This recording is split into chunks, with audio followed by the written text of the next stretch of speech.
the balance between ego and humility. You have to have an ego, but there's a difference between having an ego that drives you, that's a tool, or an ego that controls you. That's one of the things about being a man is we have to be okay with using our bodies and putting ourselves in harm's way, but you have to test yourself. We can train all day long, but if you never test your body, you never throw a punch, you never go climb the biggest mountain you've ever climbed, you really don't know what you're capable of. So that's what we do. We push the limit. Imagine having direct access to someone who's navigated life's toughest terrains and come out stronger. Someone who's been there, done that, and can guide you with empathy, experience, and honesty. This isn't just advice. It's a lifeline, a strategy session, a chance to learn from my journey so you can accelerate yours. Without the ability to be self-aware and introspective, the ability for you to get to where you want to go, nearly impossible.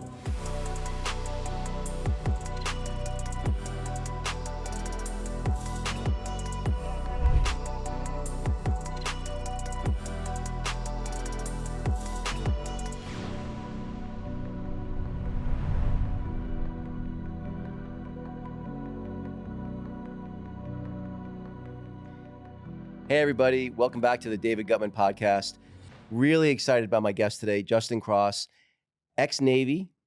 So I really want to get into the Earn Your Booze. We'll get into that, the Earn It All coaching stuff that you do.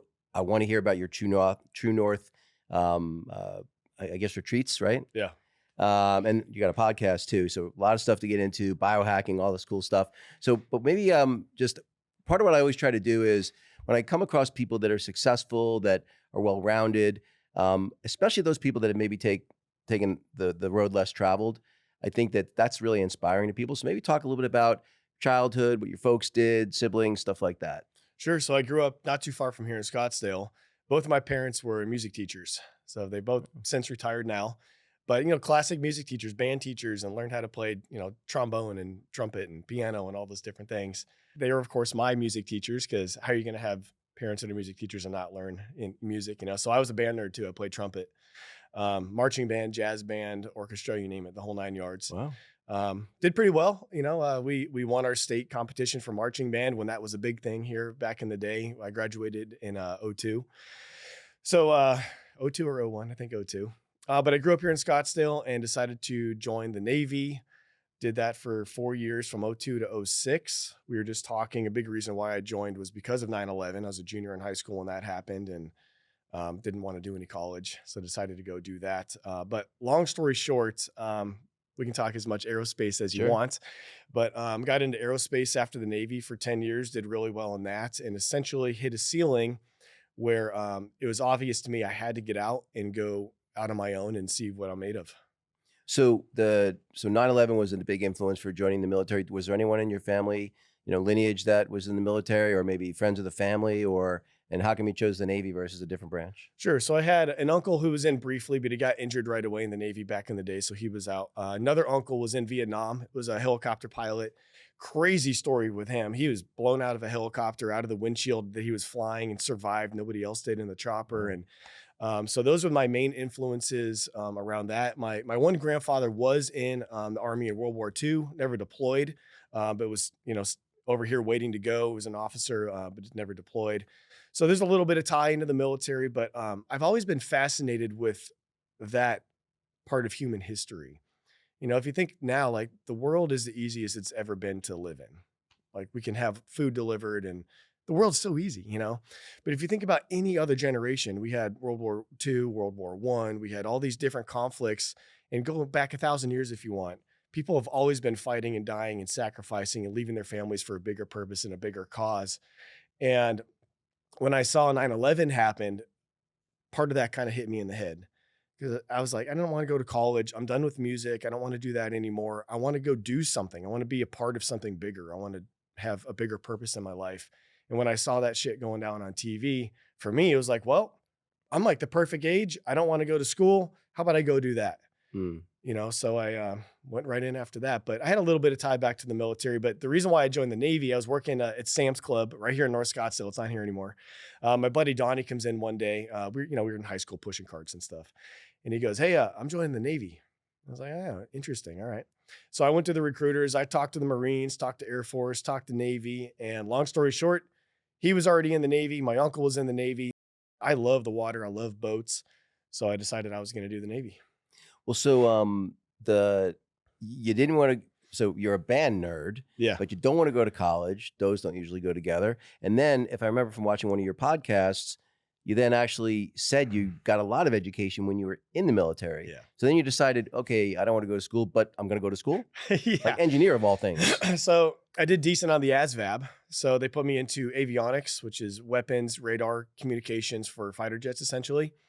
So that has the second longest, I believe, school in the Navy.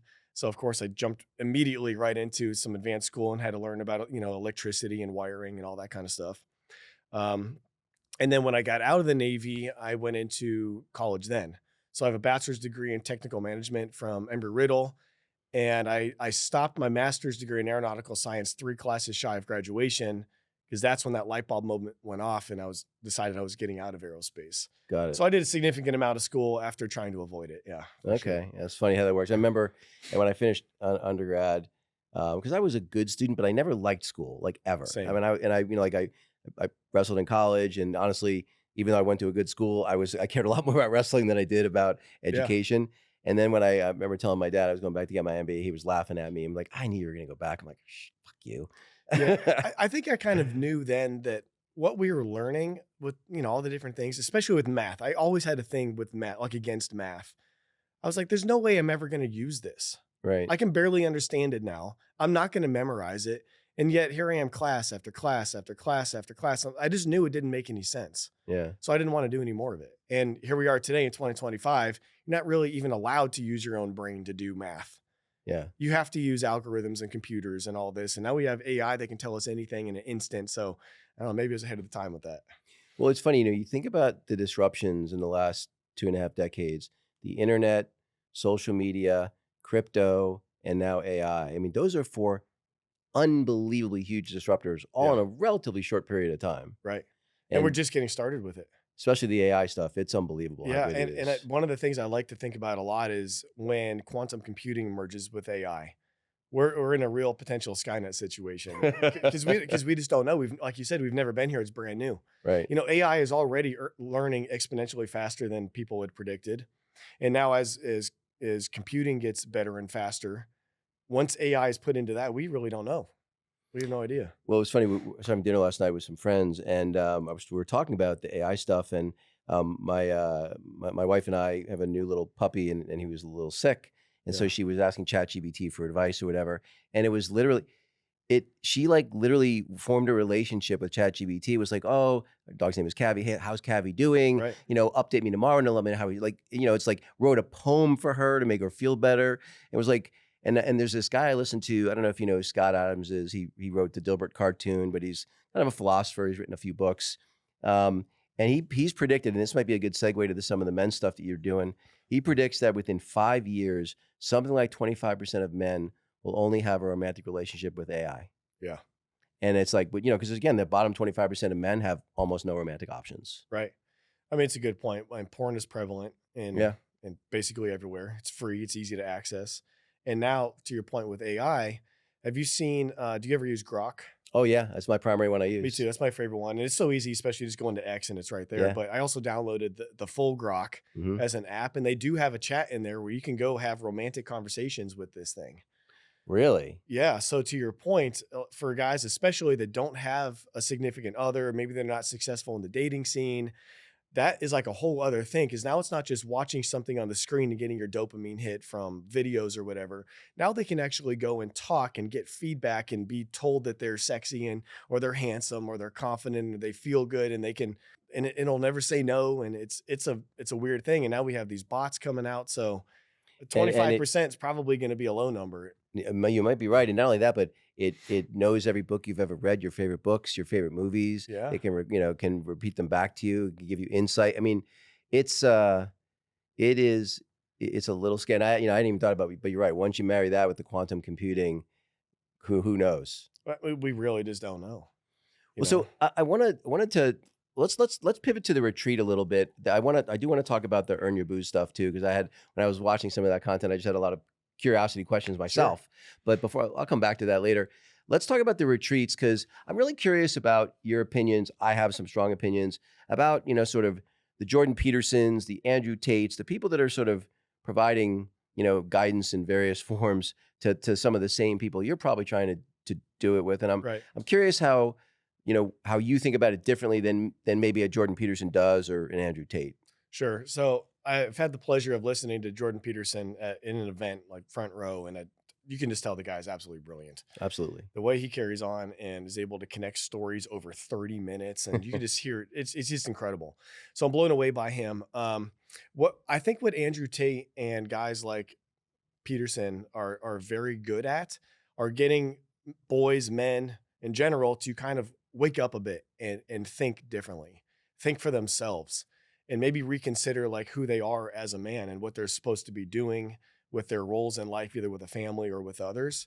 So I like that a lot because I think it's making a lot of people go, oh, you know what? No, you know what? Yeah, I can be a man. It's okay. It's cool. It's cool to be strong. It's cool to be fill in the blank with whatever they hear. Our biggest thing is that's great, but there needs to be intentional action behind it because so many people just consume the content, whether it's Andrew Tate or if it's business content, especially, they consume. They go to events, they go to seminars, they listen to podcasts, they read books, and they're just constantly consuming all the content, but it's not coming into fruition in their life. They're not putting action behind it. So on my wristband, and one of the things we always talk about is action over words. So I don't have a problem with those guys getting people to, especially men, to wake up, but I want to help them go to the next level by, okay, what does this mean for me?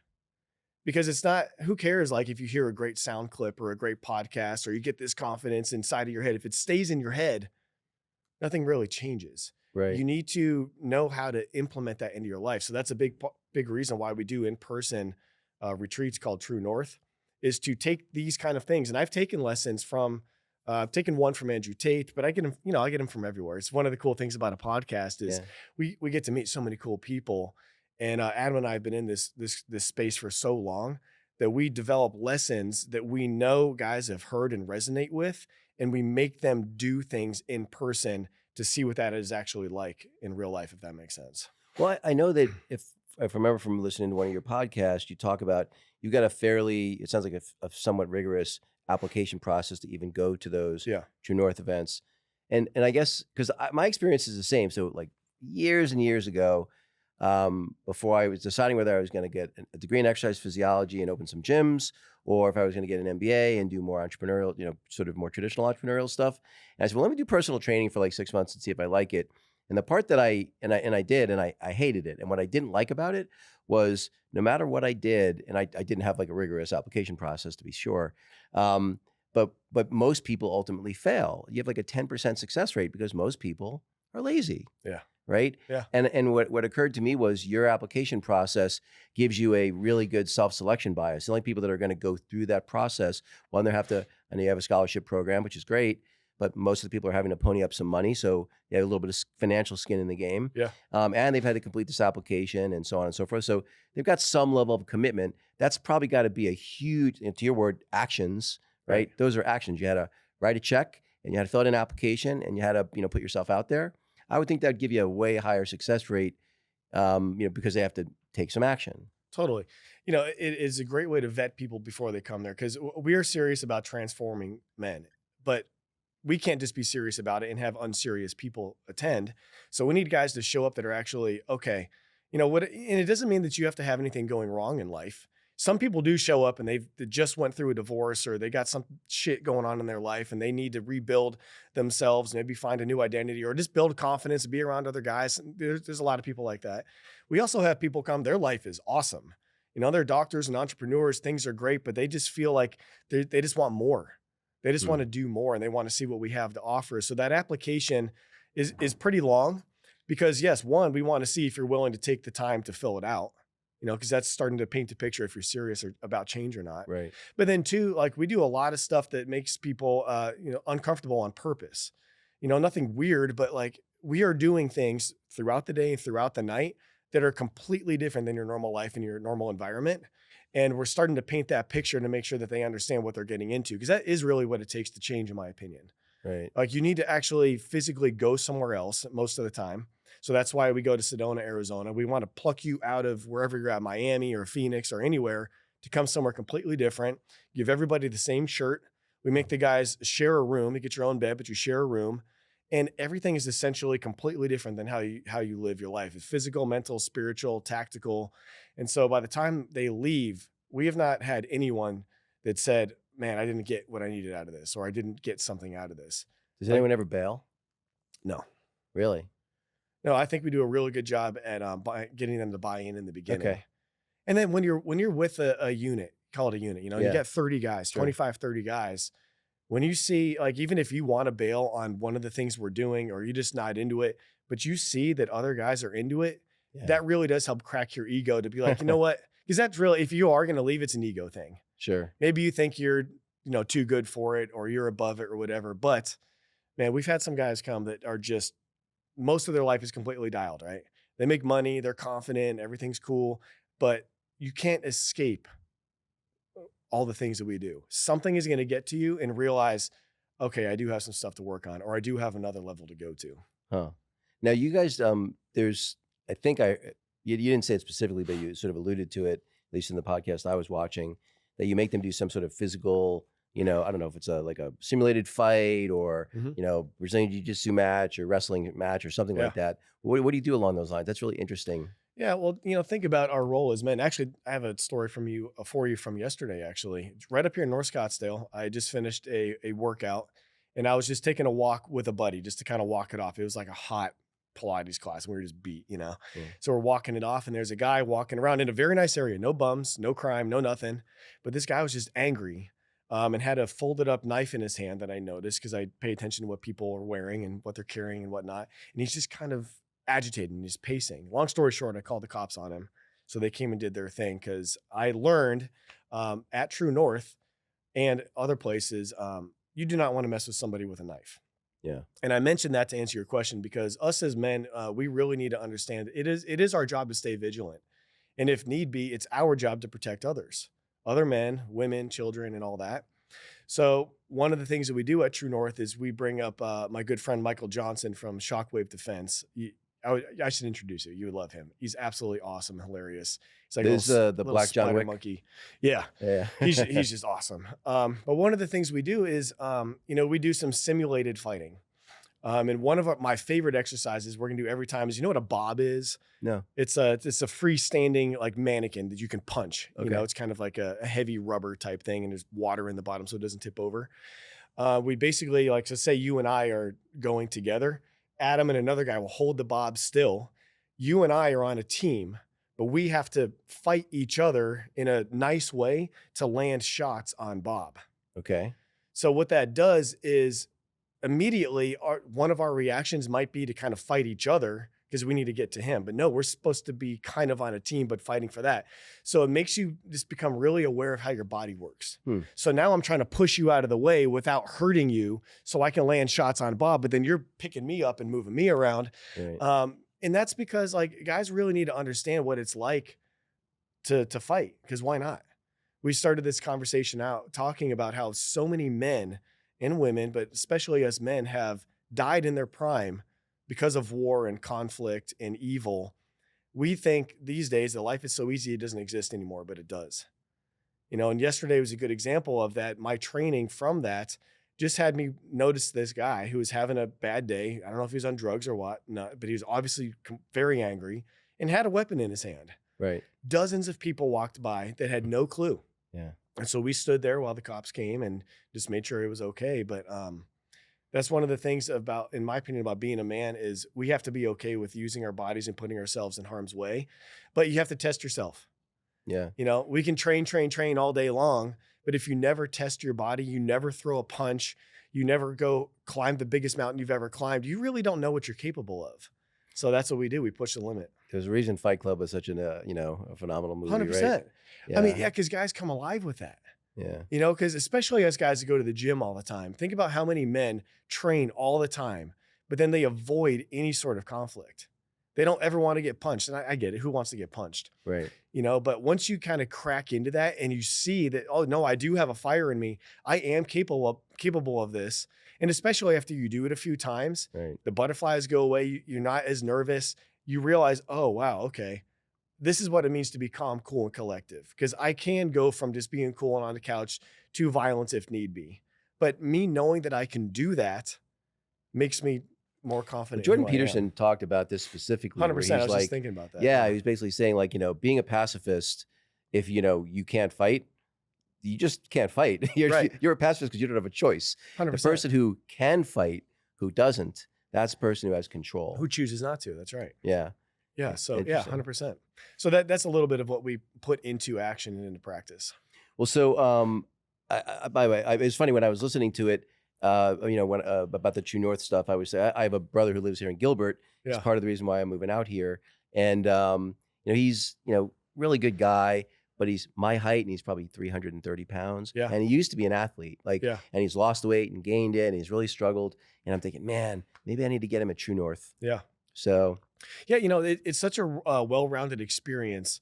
If someone's like, I'm not too much sure if I'm into the fighting type thing, that's like, I don't know, 5%. Right. So it's physical and mental and spiritual and tactical. So we have Navy SEAL guys and Rangers that come up and teach real weapons, how to actually use a weapon.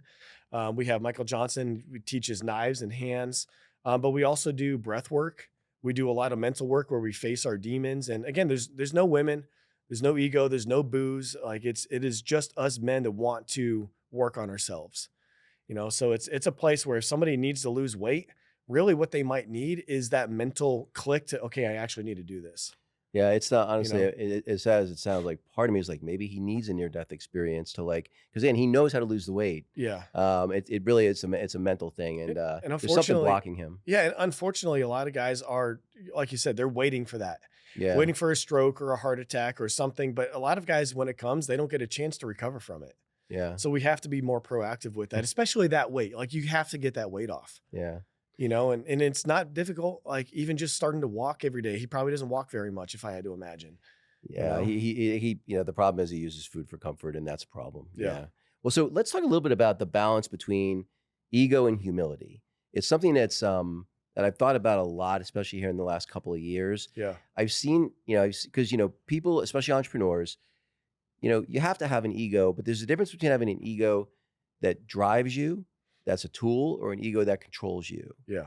And I'm curious, especially, I don't know how many people you've had, because I think it's 30 at a time. Yeah. How many people you've had go through your True North program, but I'm curious how you view ego and humility and the people that are, and how that impacts their ability to be successful in a program like that. Yeah, like you said, everyone should have an ego to an extent, because we do have to believe in ourselves, especially if you're an entrepreneur. If you don't believe in yourself and think that you are the baddest dude in the room and that you can take on these crazy tasks and these crazy goals, it's not going to work. But a lot of guys don't control the ego. So it needs to be controlled. Like it needs to be there, but you need to figure out how to make it your amigo. Your ego is your amigo. There's a saying that says your ego is not your amigo. That applies if it spills over and now you're arrogant and people can't stand to be around you and you think you're better than everybody and you show it and all that, So it's a good question, because the ego can and should be like one of your closest best friends.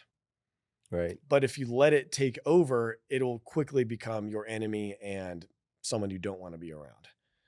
So it's an interesting thing. I mean, you being in business, how do you control it?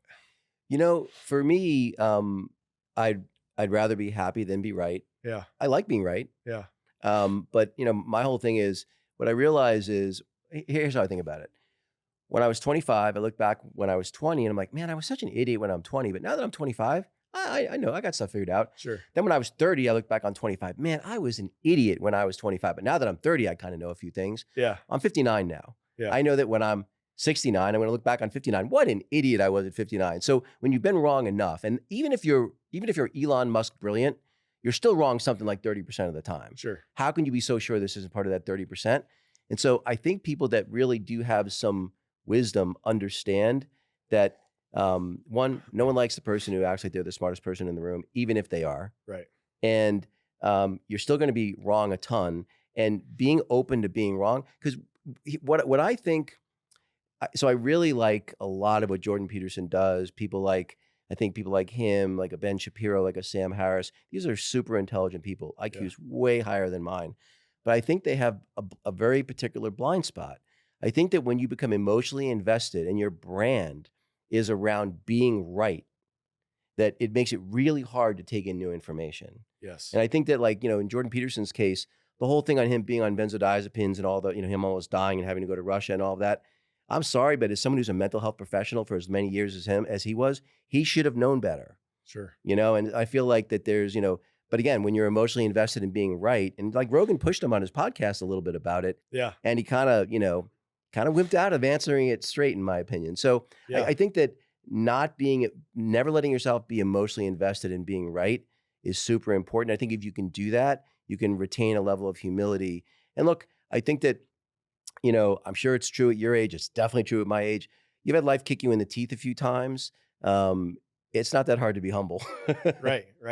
Yeah. You said a lot of great things there, but if people are like, well, okay, well, how do I do that? I think they need to stay curious, because when you think you know everything, that's when, like, you just know everything.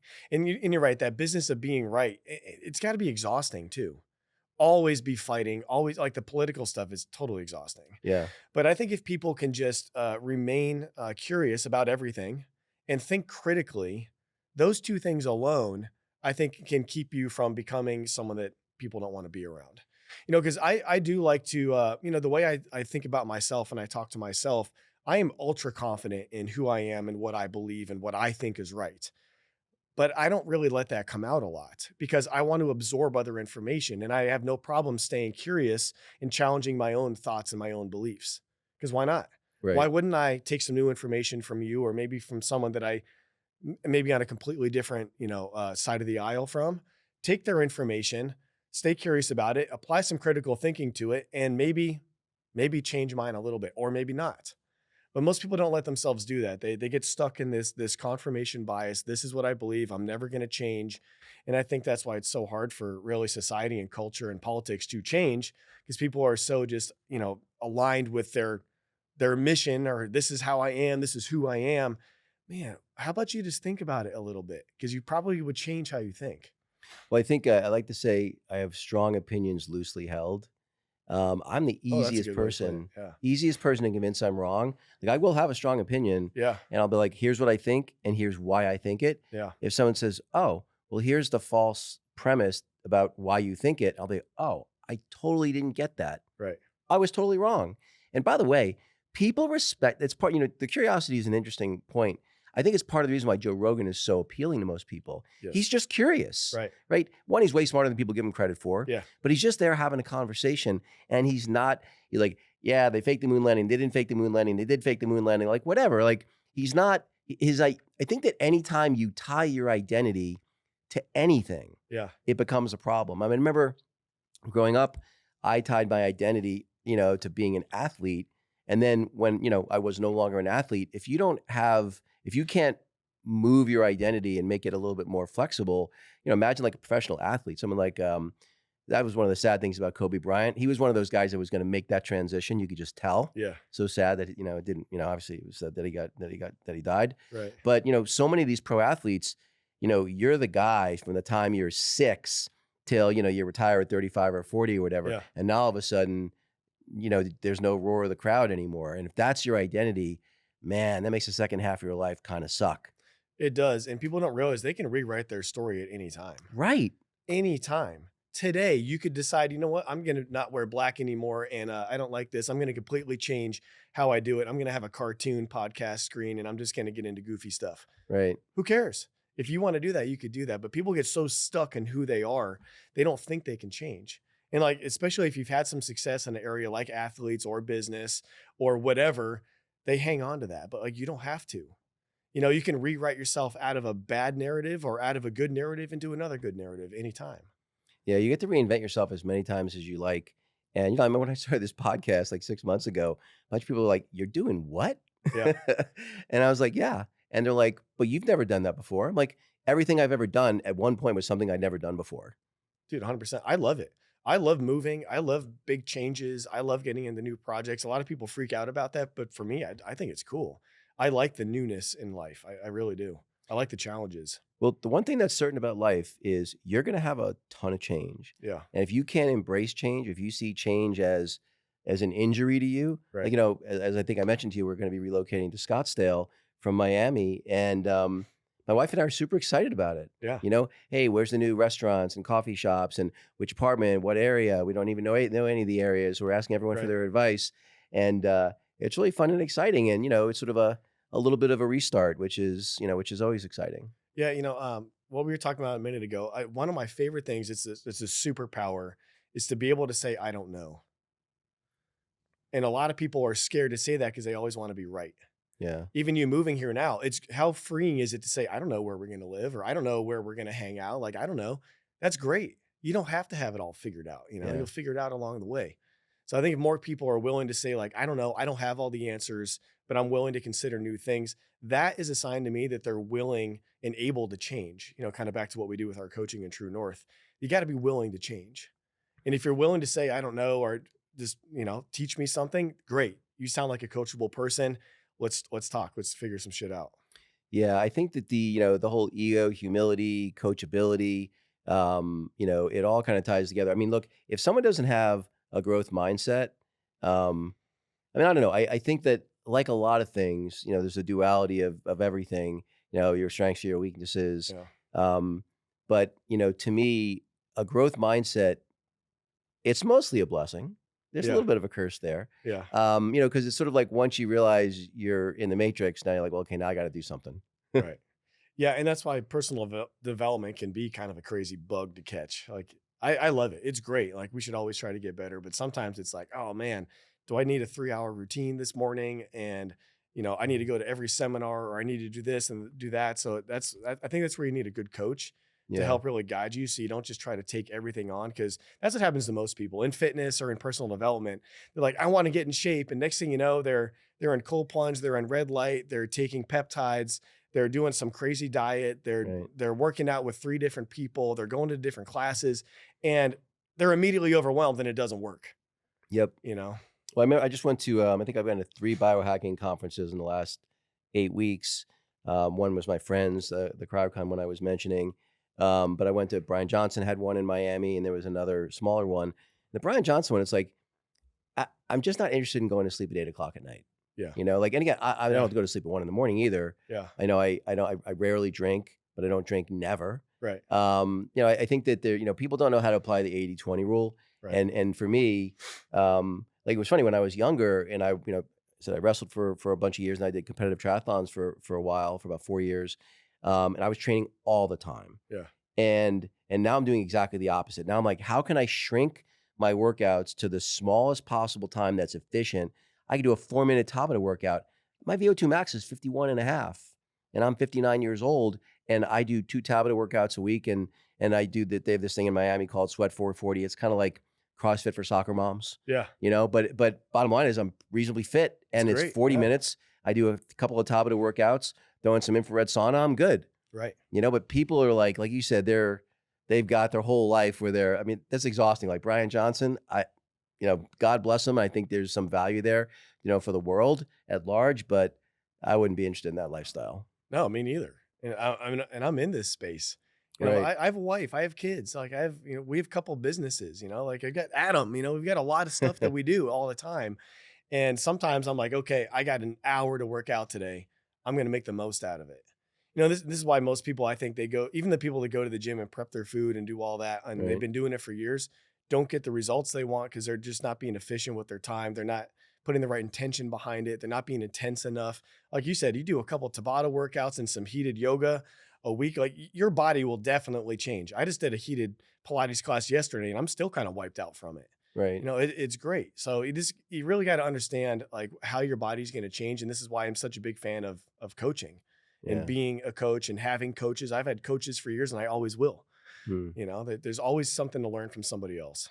Yeah. The biohacking thing is, so I want to pivot to the earn your booze stuff. Yeah. Because you were talking about, but a little bit of history. I helped my mom detox from alcohol when I was 9. It freaked me out. I thought it Really? was genetic, so I never had a sip of alcohol, not even Yeah. like midnight on New Year's till I was 35. I got divorced, started dating, and if I didn't order a glass of wine, the woman would assume I was an alcoholic. So irony of ironies, I started drinking That's to funny. prove I wasn't an alcoholic. Sure. I'm like, oh, turns out I'm not an alcoholic. I didn't Right. get the gene or whatever. Right. So, and I was never a heavy drinker, but there were probably periods of time I drank maybe more than I should have. Never a super heavy drinker. What I decided to do for 2025, we'll see how it's going to go, was I'm only going to drink 6 days for the whole year. So I Okay. use them as currency Yeah. because I let my friends and family know I only drink 6 days a year. So if I use one, like I had a friend that was going through something, he brought over a bottle of champagne and we were having, we were drinking together. So he knew I was spending one of my 6 days, and he was like, "Oh, thank you for spending one of your 6 days." That's cool. But I'm curious about, how does one prep your body to minimize the damage? Sure. So, like we talked about, I was in the Navy. So, what do sailors do? They cuss and drink, right? And after, this is kind of crazy. I actually drank more after the Navy when I got into aerospace because now I'm a civilian making a lot more money than I was making in the Navy, surrounded by veterans from Air Force, Marines, and Navy and everyone. So, there was no shortage of parties, unfortunately. So, I did have a pretty heavy drinking background for years after the Navy. I'm pretty much at where you're at now. Like, I could also say, like, I don't drink, but I'm not like super opposed to it. If we decided we were going to have a couple old fashions and a cigar because it was a great occasion or something, totally, we'll do that. But Right. it might be a handful of times a year as well for me. So the earn your booze mentality started like when I was in the Navy. We'd be getting ready to pull into port, Guam or wherever we were going, and we knew we were going to drink a lot. And it was just kind of a natural thing for me. Like, well, let me work extra hard in the gym. One, because I want to look good. I'm in my 20s. I want to go have fun. But also, I knew that drinking was not great for me. So I wanted to sweat and I wanted to just try to prepare my body for it. So I kind of came up with the concept then as like a thing for me. Afterwards, like I said, lots of drinking, but I stayed in the gym like all the time. I was always in the gym before a party, before anything, 5, 6 days a week, always working out. I just happen to go to Vegas a lot and do a lot of that kind of stuff. So, how does somebody get their body ready for it? It really starts with your mind. Why are you drinking? A lot of people, if they analyze why they are cracking a bottle or a beer, are trying to create excitement, fun, happiness in their life that doesn't otherwise exist. And they're trying to pour that because now they feel good, they dance more, they think they're funnier, like all this, Right. they have a good time. And that social environment when you're around other people drinking is typically a positive thing and you have a good time. So I think a lot of people are drinking because they're trying to get the happiness into their life that doesn't exist when they don't drink. So when I started to look at it like that, is like, like it should really be treated like a reward. So this is where the whole earn mentality comes from. So how do you earn your booze? Well, one, let's think about it as a reward instead of something we just do to try to create fun or just we do just because. That's how I was for a long time. It was just because it was the weekend, because it was someone's birthday, because there was a F1 race, because there was fill in the blank, Super Bowl, something, there's no shortage of reasons to drink. But drinking is not good for you. No. It's not good for your body. Like it's just not. So if you can get your mind around it, okay, maybe I understand now that drinking is not good for me. I think that's step one. It doesn't mean you have to stop right away. I think a lot of people that try to get away from drinking fail because they just try to go cold turkey. They try to make it the demon. If they see a bottle, they freak out or they think they can't be around other people that are drinking. They kind of make it the boogeyman. But to me, there's nothing different from a glass of tequila and a glass of water or a donut. It's just something you're going to put in your body or not put in your body. So, one, you got to get the mind right. You got to kind of acknowledge that. And then two, the body is a machine. Like it's going to be healthy or it's going to be unhealthy. And a lot of that depends on how we treat our body. What goes in our mouth? What are we putting in? What is going in our ears? What's going in our eyes? What are we consuming? A lot of even just negativity can lead to people getting sick. The people don't realize that a lot of people that are super negative about life get sick more than people that are positive about life. So the body can really be prepped if you're going to drink. And if it's a couple times a year, that's ideal, but let's just forget about how much somebody is drinking. You got to take care of your body and your mind. So what does that mean? Well, a body that is lean, that has lean muscle, that has a higher metabolism, that is used to flushing through whatever it eats and drinks is going to process that alcohol easier than a body that is inflamed, that is full of fat, that is just saturated with other toxins. You're kind of just taking a cup. Think about it like this. If this cup right now is about a quarter of the way full, if I add a little bit of booze to it, whatever, it's there. I could add more booze, and now I could eat some donuts and I'm still not full. But somebody who is living a very unhealthy lifestyle that is just eating like crap all the time, drinking all the time, smoking all the time, consuming negative things all the time, that cup is already kind of full. So now maybe just add in a little bit of booze and it's overflowing. Right. And the body's going to react. And it's going to react in disease. It's going to react with maybe stroke. It's going to react with, all sorts of things that the body tells us what's going on. And people just don't listen to the body. I tell people all the time. If you eat something and you don't like how you feel afterwards, what is that? What is that? That's your body saying, hey, dude, not really agreeing with that. Maybe I wasn't, sensitive to gluten or lactose or something earlier in life, but maybe I am now. That's why I'm farting. Right. That's why I'm inflamed now. So long story short about Earn Your Booze. One, it's a mentality, but it's also a way to treat your body, because we're all putting things in our body every day that are toxic for us. And if you know you're going to add in something that's toxic, let's reduce other toxins. Let's see the kind of stuff you're putting on the skin. Are you ever getting in the sun? Are you doing cold water? Are you hydrating properly? Are you eating good food? Like, we can look at these other things and make tweaks and changes throughout your lifestyle. So when you do have a couple of tequilas or old fashions, it's not a big deal. It's kind of in and out. Are there 2 or 3 things that I should do, all other things being equal, but right before I drink, when I'm drinking, and immediately after I'm drinking, to minimize the impact? Hydration for sure. Hydration. Yeah. If you know you're going to go, let's just say you're going to go to a big country concert or something, Right. You're going to the PGA Tour, and have you been to the Scottsdale? No. Oh man. Especially once you move here. Once you go to that, you'll see what I mean. Okay. It's a drink fest, and there's some golfing going on too. It's one of those things. So if you're going to go do something like that, yes, you can hydrate, make sure you stay hydrated, but specifically with electrolytes. A lot of people think hydration is just drinking water, but they neglect what electrolytes are. So if you drink water all the time, you're actually flushing the salt and potassium and different electrolytes out of your body. Oh. So every day I try to drink a gallon of water a day, pretty much haven't missed in probably 20 years. But I also drink 1 or 2 servings of electrolytes. I like the Relight from Redmond Salt. It's made with real salt and stuff. Right. Because your body needs that. So you can absolutely prep yourself with extra hydration, drinking water while you're drinking, and drinking electrolytes while you're drinking and immediately afterwards. Because usually when you wake up and you feel like you're like a sponge and you're dehydrated and your mouth is dry and you got cotton mouth and you got a headache, it's because you're dehydrated and you're devoid of those electrolytes and those nutrients. So if you're going to go drink, I would say eat protein. Ditch what do we typically eat when we drink?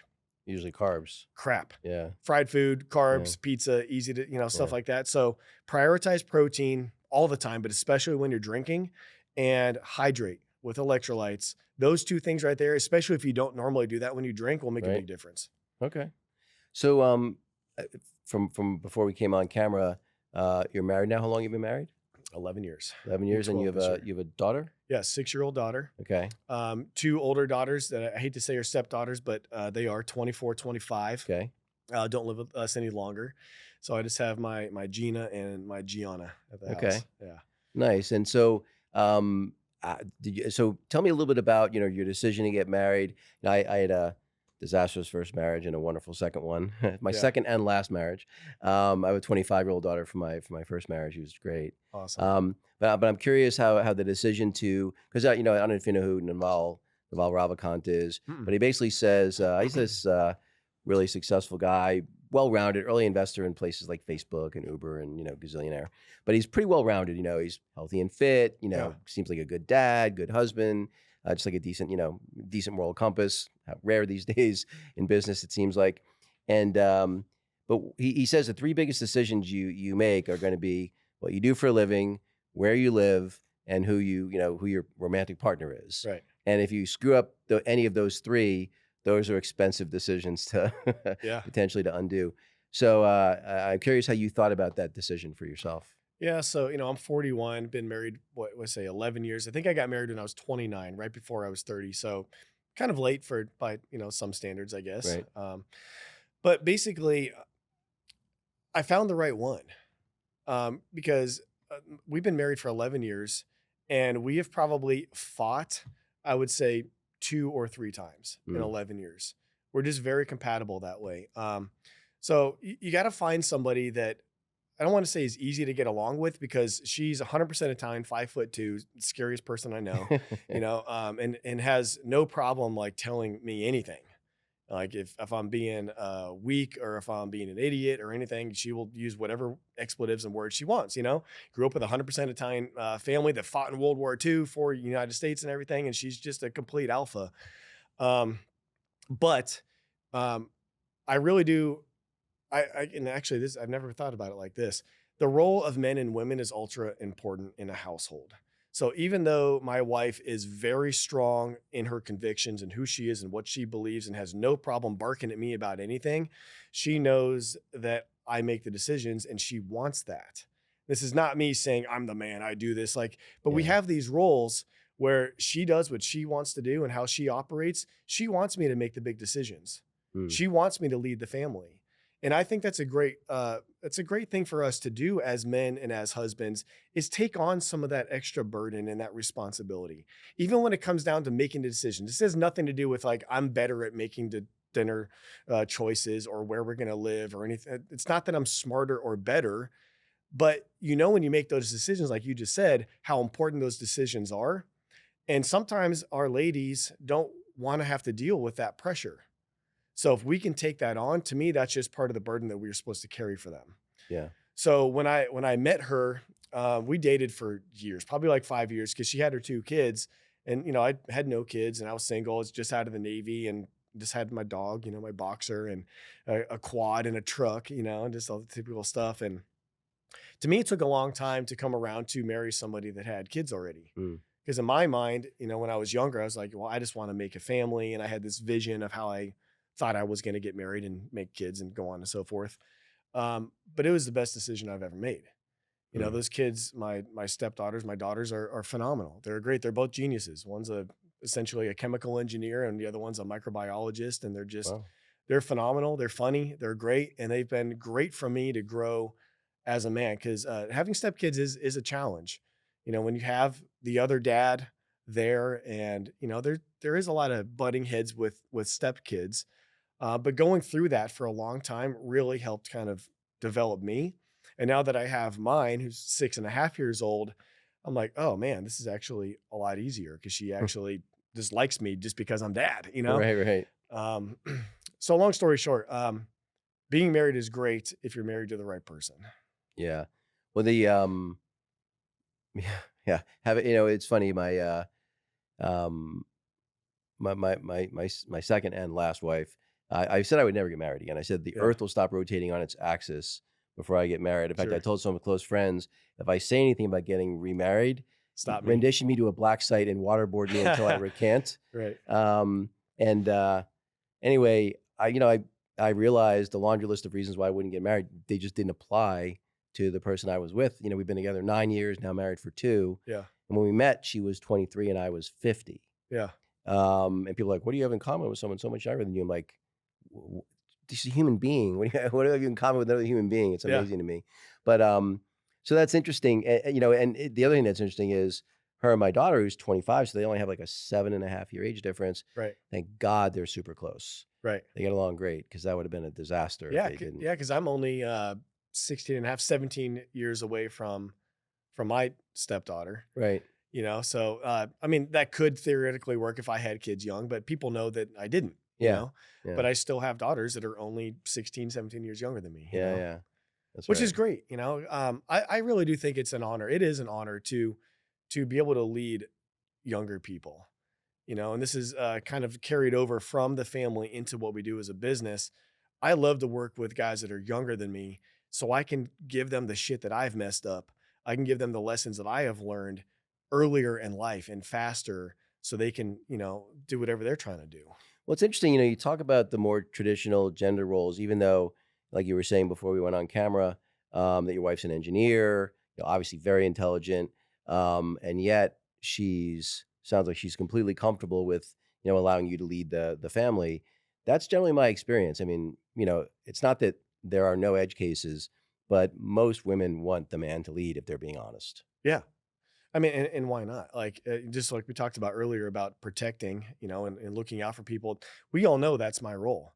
We go somewhere. She knows I might need an extra couple seconds to get my carry piece ready because I carry everywhere. You know what Right. I mean? And she likes that. She'll even ask me sometimes. She's like, "Did you bring a gun?" I'm like, "Of course." You know what I Right. mean? Right. Right. Or no, but I got one right here in the car. You know what I mean? Something like that. Because yeah, I think the gender roles they're very complementary. They don't butt heads like a lot of people say. So if we take on our role as providers and protectors, and they take on their role maybe in the same, like they're also providers and protectors, but we really fit together very nicely. And even though she's an engineer, she's very smart and binary black and white and knows how to do all the data and all that. She's also an artist and loves to, work with in the garden. We have a jungle of a house thanks to her. Right. If it was me, it'd be probably like, concrete, so I wouldn't take care of anything. But we have more plants and flowers. There's new ones every day I don't even know about. Right. But yeah, it's great when you have that complementary role. But when people try to force it, I think that's where there's really a lot of conflict. Yeah. The man's like, I need to lead, but the woman's like very alpha and she needs to lead. What I think that is the men just not leading strong enough. Like the woman doesn't believe in the man. He's not showing the confidence or the leadership abilities or traits that makes her feel comfortable. So I think if there is butting heads like that and the woman's trying to lead and this and that, either she's just like that and she needs to be allowed to do that and maybe in a Right. different relationship, or the men need to step up because they just don't see the man as a strong enough leader for them to still be alpha and lead and still have their own leader.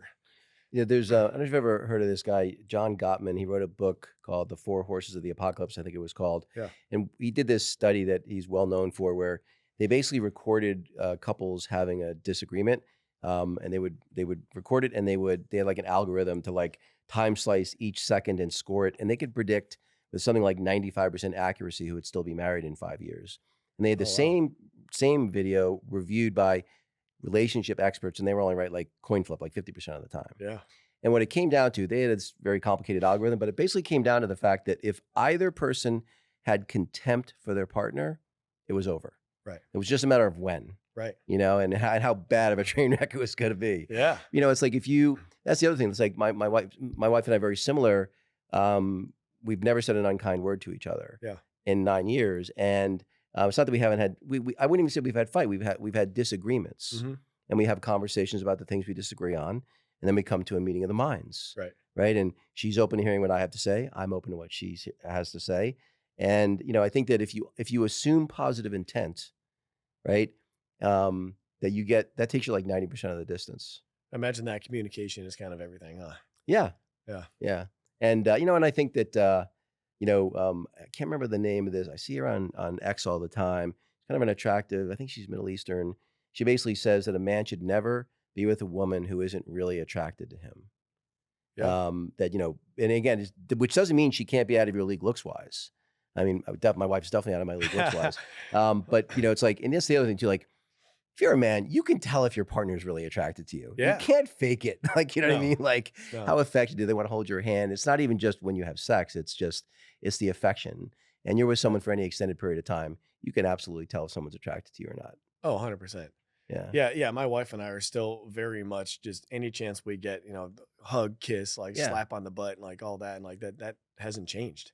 My wife has a rule. I have to kiss her for 6 seconds before I leave every morning. Oh, that's a good one. Yeah. She read it. She saw it somewhere online. So every day. I might borrow that. Yeah. Yeah, that's cool. That's good. Anyway, she also has this like OCD thing where if I kiss her right cheek, I have to kiss her left cheek. Like she always has to be even Steven, she says. Yeah. So anyway. My little daughter does that too. She's always over here too, Yeah, that's great. Well, I will tell you, your daughter's 6.5. Woo! Those teenage years, those late teens are tough. Yeah, I'm glad you said that because I got to go through that with the stepdaughters. Right. So I'm Oh, actually right. I'm actually very curious now, how I can help raise her through her teenage years because I've had her since day one. So one of my biggest prides that I take pride in is really teaching my little one and raising her. And she's in school now. She goes to a private Christian school, which I think does a great job. She's in kindergarten. But I really try to teach her basically everything outside of school. Mm. I've had her up on stage with me multiple times, so she's not scared of Oh, public speaking already at that's 6. great. She might be a little shy if she meets you right Yeah. here, but if I'm up on stage, she's right up there with me, and she's introduced me before, and it's just, Wow. yeah, it's super cool. Because I'm really looking at her as my real. It's kind of like my main personal mission. Mm. I made her. I believe I know I owe her everything. Mm. But it doesn't mean give her everything. She already knows the earn it mentality. She has her own little shirts that say earn it on it. And she Okay. understands what it means to earn money. She understands what it means to earn ice cream or a pop by doing her chores and her responsibilities. So I'm really trying to install that in her now.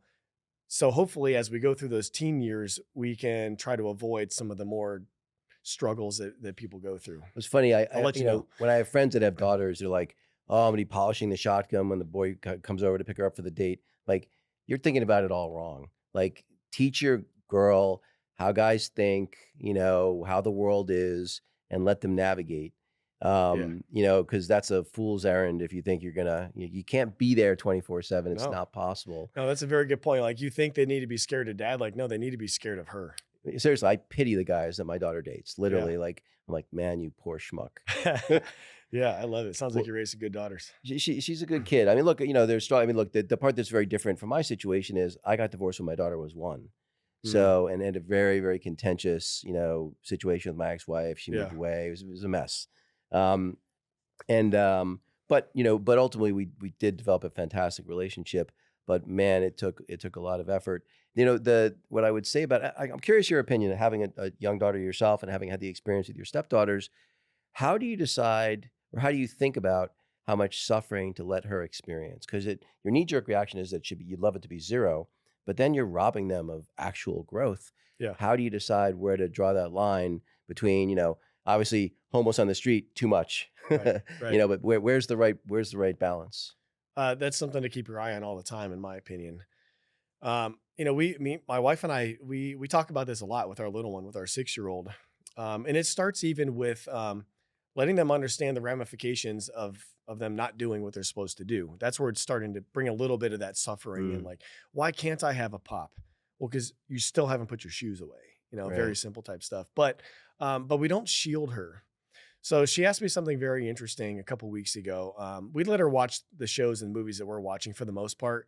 If there's something that we know there's going to be a lot of sex or something, we don't. Right. But we don't shy away from violence. And so she asked me the other day. She goes, "Daddy, where do bad guys come from?" Because she asks all the time, "Why is he doing that? Is that a bad guy? What's going on? Is he a good guy? Is he a bad guy?" In Right. her head, these are just concepts, right? Right. So she says, "Daddy, where do bad guys come from?" I was like, wow, what an interesting question, because she's probably just guessing that they're just, who knows? And I was like, well, bad guys are people just like us that think differently and act differently and do things that are not nice and, make them bad guys, but they could be anybody. And she went, oh man, like she really thought about that. Mm, And I was like, this is why we want to always be on the lookout for people and watch what other people are doing. We also always want to be nice and respectable to people because you don't know if they're actually a good guy or a bad guy. And when we had that conversation, you could see the light bulb go off. mm, And I mentioned that because I don't want to raise her in a world where she's just completely clueless to the bad and evil that exist in the world. I think that's how a lot of people get injured. That's how yeah. they get sucked up into bad things. So I want her to understand that life is not pretty.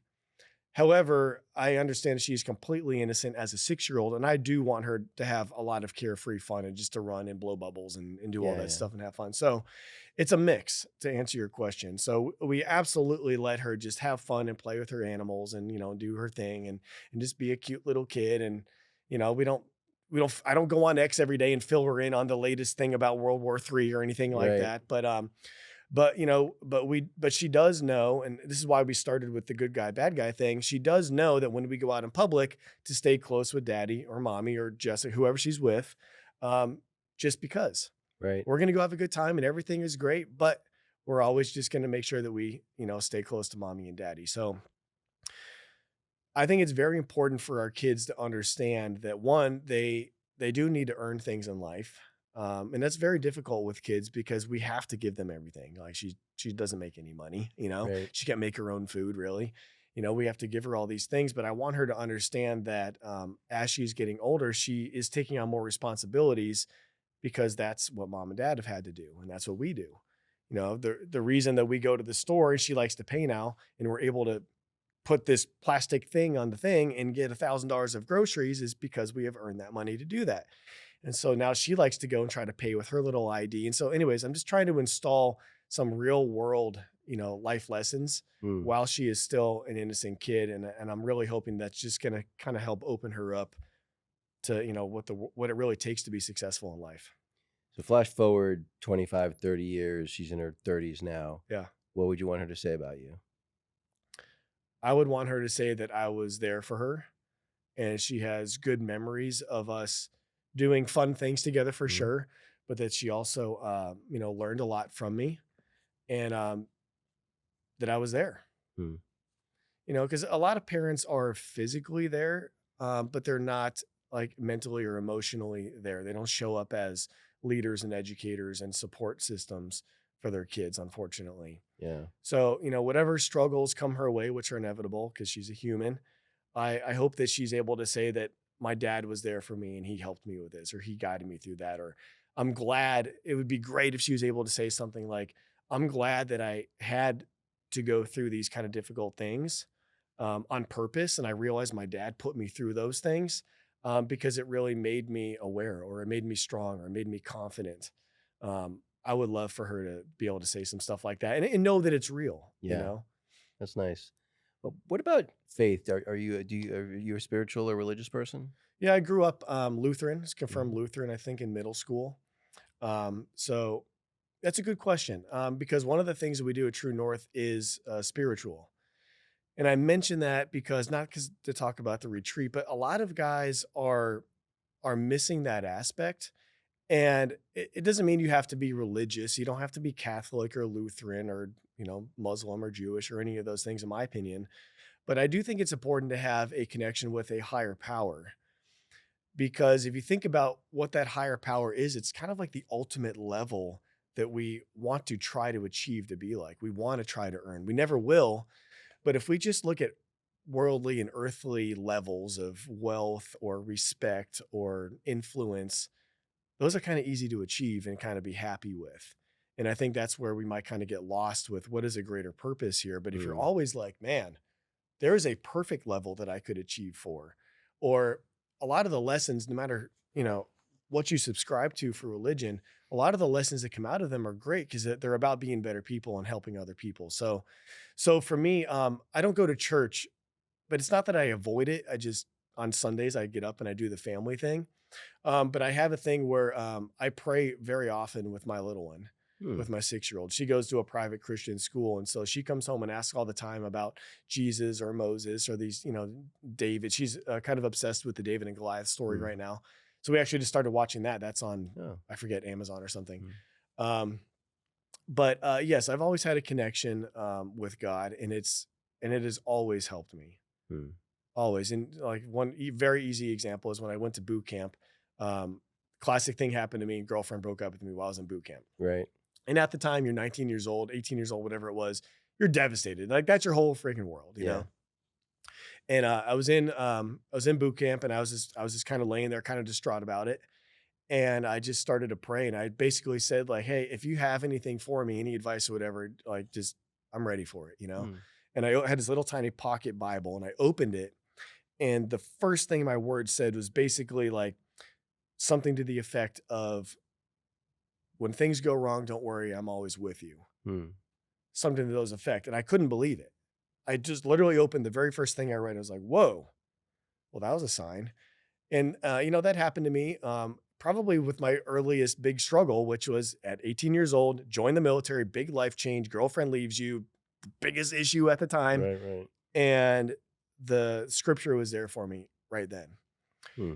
So now it's a big goal of mine for her to keep and build a strong relationship, my little one especially, because I know that's where a lot of morality comes from. That's where a lot Mm. of, I think faith is great, you know, because especially if you can have all the confidence in the world in yourself, your mind, your body, your finances, what you've built for yourself, but you also have this higher power backing up, if you will.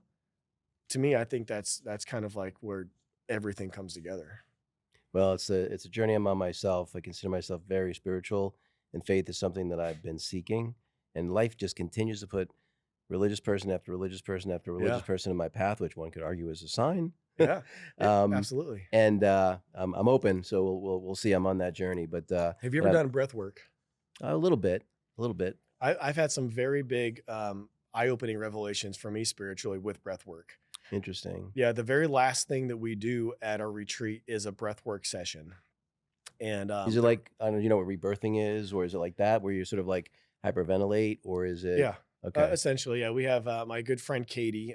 She comes up and everyone gets a mat and blankets and towels, Right. and we put an eye mask on and everything, and set an intention about what we're doing. And yeah, it's a very heavy, Right. breathing the whole time, and you do kind of go to another place. But man, every time that I've done it has been a major life-changing event for me. Every time. I've done it, I Interesting. think 5 times. Okay. And especially when it comes to the spiritual world, I've had some very strong spiritual connections there. And one of them was I basically got a partnership with God, which I thought was a different way of looking at it. Because you can be raised going to church and, be with Lutheran or Catholic or whatever. But that connection feels a certain way. For me, it was so much different when I had this breathwork experience where he said, I want to work with you. I want to have a partnership with you, Justin. And I want you to basically go and do more with me and for me. I had never heard that before, not through confirmation as a Lutheran or not through any church or anything. And that really changed me a lot, because you think about being a man. There's 2 things we always say. There's being a good man, there's being good at being a man. They are very different. One is kind of the skill sets of fighting and capability and all that. The other one's being a good man, being a good person and husband and father and all that. When I got this partnership with God, it really took that to a different level. And I was like, oh, this is not just me trying to be the best that I can and then asking for forgiveness and, having my sins being forgiven, which is amazing, obviously. But now it's like, no, I need to be more proactive with what I think about and what I do, because I have a partnership. So if you think about with God or Jesus or whoever, the spirit, the creator, sometimes we call it, being with you all the time, seeing what you see, thinking what you think, going and doing the things that you do, it really changes how you act and how you are as a man. And that came to me from breath work. And it was a massive blessing. I need to revisit that. Because I've done rebirthing a couple of times, and while I didn't have a spiritual experience quite exactly the same, I definitely did get in touch with some things that surprised me. Yeah. So, Justin, first of all, I just really want to thank you for making the time today and for being so open. We really, really appreciate it. Where can people find you and what you're doing? Well, if you look up Earn It All or Earn Your Booze, it'll direct you somewhere. So earnitall.com is our website. Justin J. Cross is my Instagram. So, anywhere you see the earn mentality, earn it all, earn your booze, earn your donuts, True North, it should point back to us, to my, I always say us, because I can't do anything without the team I have. Great. Well, Justin, thanks again for making time. You're welcome, brother. Thank you. Appreciate it. Yeah.